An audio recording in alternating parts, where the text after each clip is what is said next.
जरूर आता होगा कि सरकार अनलिमिटेड करेंसी प्रिंट क्यों नहीं कर देती।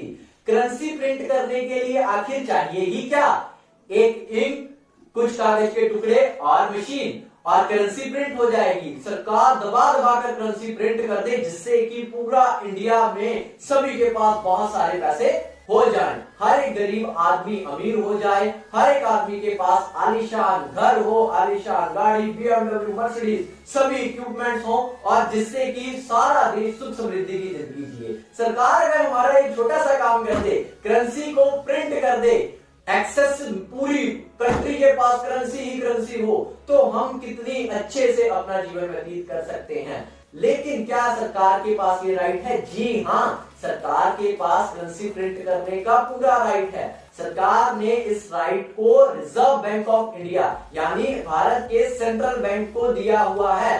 करेंसी प्रिंट करने की जिम्मेवारी सरकार ने रिजर्व बैंक ऑफ इंडिया को दी हुई है। Section 22 of the central reserve bank of India, उसके 22 नंबर सेक्शन में लिखा हुआ है कि आरबीआई के पास करेंसी प्रिंट करने का अधिकार है। तो आरबीआई क्यों नहीं करेंसी प्रिंट करता? चलिए इसको समझते हैं। सबसे पहले करेंसी प्रिंट करने के लिए हमारे पास एक फॉर्मूला होता है। उस फॉर्मूले में क्या होता है? Value of GDP, gross domestic product, is equal to value of existing currency. फॉर्मूले को तो बाद में समझेंगे, पहले ये जीडीपी क्या होता है? जीडीपी ग्रॉस डोमेस्टिक प्रोडक्ट, एक साल में एक देश द्वारा बनाई गई सभी गुड्स एंड सर्विसेज के टोटल को हम जीडीपी बोलते हैं। इसको एक उदाहरण से समझते हैं। मान लेते हैं कि एक देश में सिर्फ 10 पेन बने हैं, एक देश में एक साल में सिर्फ 10 पेन बने हैं और हर एक पेन की कीमत 10 है। 10 मल्टीप्लाई 10 इज इक्वल टू 100, तो जीडीपी की वैल्यू कितनी हुई? 100। इसी फॉर्मूले के बेस पर हम करेंसी प्रिंटिंग को एनालाइज करेंगे और लास्ट में इस बात को श्योर कर लेंगे कि हाँ जी, ऐसा ही होना चाहिए कि value of goods and services equal to value of existing currency. चलिए इसे हम एक उदाहरण से समझते हैं। हमारे पास एक देश में सिर्फ 3 व्यक्ति हैं, नील, नितिन, मुकेश। 3 हैं, एक नहीं, 3 हैं। नील अलग, नितिन अलग, मुकेश अलग, और उस देश में 60 किलो अनाज उगाया गया है। 60 किलो अनाज उगाया गया है, 1 किलो की कीमत 10 रुपए है। तो नील के पास 300 रुपए है, नितिन के पास 200 रुपए है और मुकेश के पास 100 रुपए है। नील, नितिन, मुकेश के पास कुल मिला के 600 रुपए है। चलिए अब नील जब दुकान पर अनाज खरीदने जाएगा तो उसे 300 रुपए में 30 किलो अनाज मिल जाएगा। नितिन जब जाएगा उसे 200 रुपए में 20 किलो अनाज मिल जाएगा, और जब मुकेश जाएगा तो उसे 100 रुपए में 10 किलो अनाज मिल जाएगा। जी हाँ, जैसा कि हमने वीडियो की शुरुआत में देखा था कि अब हम चाहते हैं कि हमारी सरकार अनलिमिटेड करेंसी प्रिंट कर दे। हमारी सरकार ने दुगनी कर दी करेंसी, प्रिंट करके हमें दुगनी इनकम दे दी। अब हमारे पास दुगनी इनकम है। नील के पास 300 की जगह 600 रुपए है, नितिन के पास 200 की जगह 400 रुपए है और मुकेश के पास 100 की जगह 200 रुपए है। टोटल 600 की जगह अब 1200 रुपए हो चुके हैं। अब जैसे ही ये तीनों वापस से जाएंगे दुकानदार के पास अपने अनाज को खरीदने, अनाज की पैदावार तो 60 किलो ही रही, उसकी कीमत 10 रुपए थी। जैसे ही सेलर देखेगा कि इन सबके पास एक्सेसिव मनी है, ज्यादा मनी है, तो वो ऑटोमेटिकली पैसा ज्यादा मांगेगा और अपने प्राइजेस को दुगना कर देगा। जैसे ही प्राइजेस को दुगना किया, 20 रुपए प्रति किलो की कीमत बनी, तो नील के पास 600 रुपए में भी 30 किलो अनाज आया, नितिन के पास 400 रुपए में भी 20 किलो अनाज आया और फाइनली मुकेश के पास 200 रुपए में भी कितना 10 किलो अनाज आया। इसीलिए आपको बताया गया था कि value of GDP, gross domestic product, is equal to value of all money value. इसीलिए कोई भी सरकार कभी भी अनलिमिटेड करेंसी नहीं छाप देती, जिस कारण बहुत ही ज्यादा इन्फ्लेशन क्रिएट हो जाती है और उसका एडवर्स इफेक्ट इकोनॉमी में दिखता है। महंगाई के कारण उसी चीज की कीमत दुगनी या तिगनी या 4 गुना हो जाती है और करेंसी छापने का कोई फायदा नहीं मिलता। पूरे विश्व भर में, पूरे दुनिया में ये ऐसी गलतियां 2 देश पहले भी कर चुके हैं।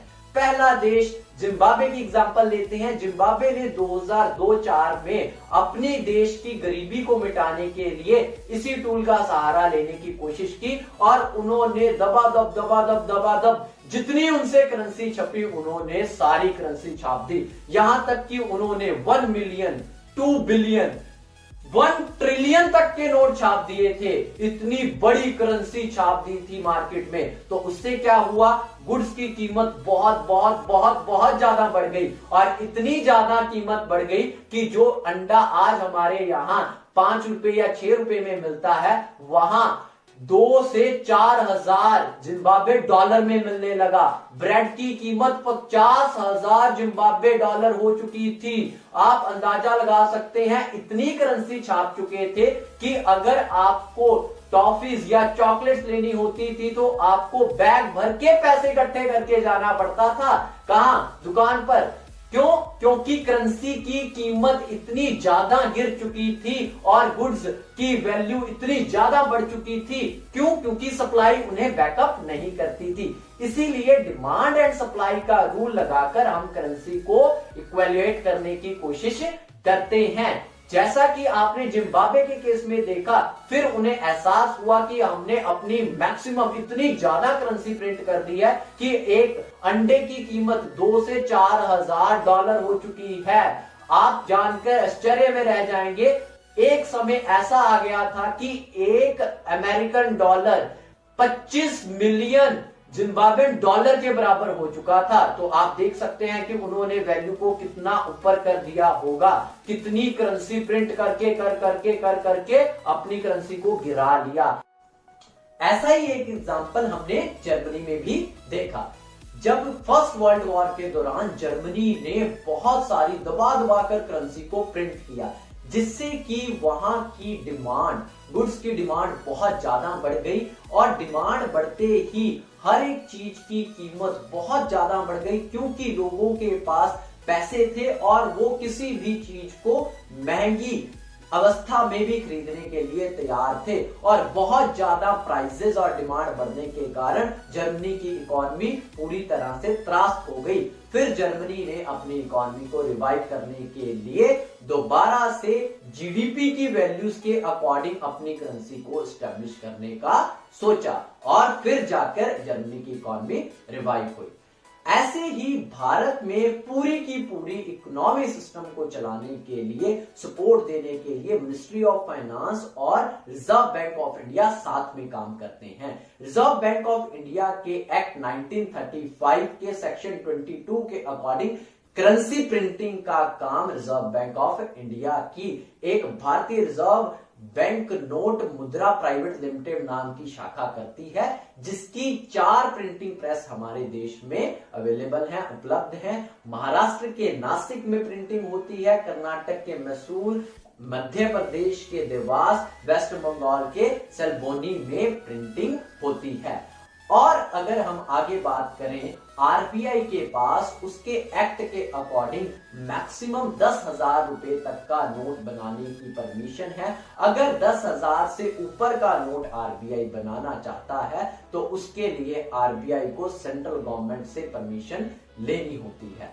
अभी जैसे 2000 का नोट सबसे बड़ी डिनोमिनेशन का नोट है, जब भी आरबीआई को जरूरत होगी तो वो 10,000 तक का नोट छाप सकता है।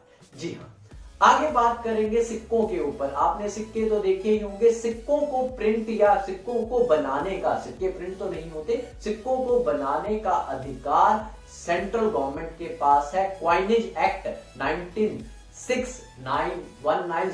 1906 के अकॉर्डिंग क्वाइनेज एक्ट में 1 से लेकर 1000 तक के सिक्के बनाए जा सकते हैं। आपको जान के आश्चर्य होगा कि 1 रुपए के नोट की प्रिंटिंग का अधिकार गवर्नमेंट के पास ही है और उसके ऊपर आरबीआई का नाम भी नहीं होता और आरबीआई के गवर्नर के दस्तखत भी नहीं होते। उस पर फाइनेंस मिनिस्ट्री का नाम होता है और गवर्नमेंट ऑफ इंडिया के बिहाफ पे फाइनेंस सेक्रेटरी उसके ऊपर साइन करता है। चलिए लगे हाथ एक और बात जान लेते हैं, जिसे बोला जाता है मिनिमम रिजर्व सिस्टम, जिसमें आरबीआई सेंट्रल गवर्नमेंट से कुछ चीजों को उधार में लेकर ही करेंसी को प्रिंट करने का काम करता है। देखिए, आपने कभी भी नोट देखा होगा तो उस पर लिखा होता है मैं धारक को 10 रुपए अदा करने का वचन देता हूं। 100 रुपए का नोट होता है तो 100 रुपए लिखा होता है, 2000 का नोट होता है तो 2000 का होता है।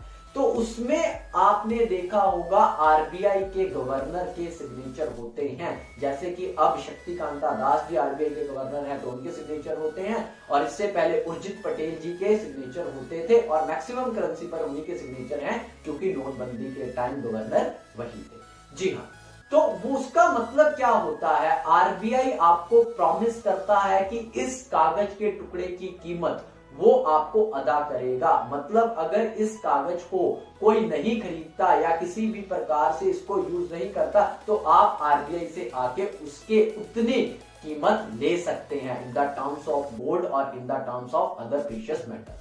तो इसी प्रकार से आरबीआई अपने आप को सेव करने के लिए अगर हमारी गवर्नमेंट भी किसी प्रकार से ऐसी सिचुएशन क्रिएट कर दे कि मैक्सिमम प्रिंटिंग का दबाव बना दे और मैक्सिमम प्रिंटिंग करके हमारे देश में भी वैल्यू और प्राइसेस बहुत ज्यादा बढ़ जाएं, इस चीज से बचने के लिए आरबीआई मिनिमम रिजर्व सिस्टम का प्रयोग करता है। आरबीआई जब भी प्रिंटिंग करता है तो सरकार से एक रिजर्व के तौर पर गोल्ड और फॉरेन करेंसी का हिस्सा मांग लेता है। एग्जांपल के तौर पर अगर आरबीआई को 200 करोड़ रुपए की प्रिंटिंग करनी है, 200 करोड़ रुपए की नई करेंसी को मार्केट में उतारना है, तो आरबीआई 115 करोड़ रुपए का गोल्ड और 85 करोड़ रुपए की foreign currency as a security central government से मांग लेगा, जिससे कि आरबीआई सिक्योर्ड हो जाएगा।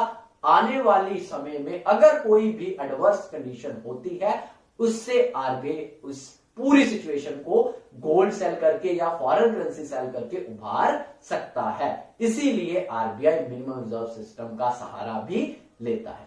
चलिए, तो पूरी वीडियो से हमें पता लगा कि अगर हमने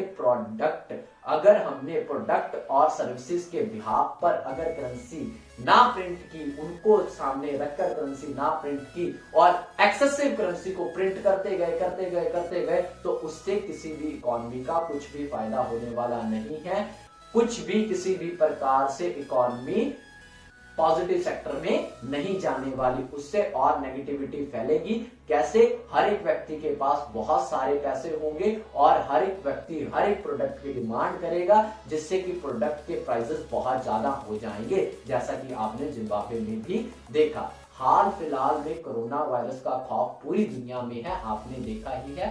तो उससे होने वाली मौतों में बहुत सारे लोग कह रहे थे कि सरकार को अब प्रिंटिंग कर लेनी चाहिए, सरकार को बहुत ज्यादा पैसे प्रिंट करके लोगों तक पहुंचाने चाहिए, उससे सिचुएशन और एडवर्स होने के चांसेस हो सकते हैं। क्योंकि अगर सभी के पास बहुत ज्यादा पैसे होंगे, बहुत ज्यादा मात्रा में करेंसी होगी, तो हर एक चीज की कीमत बहुत ही ज्यादा तय कर दी जाएगी, जिससे कि वो पूरी इकोनॉमी को और ज्यादा एडवर्सली इफेक्ट करेगा।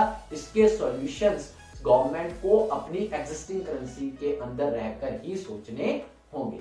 धन्यवाद।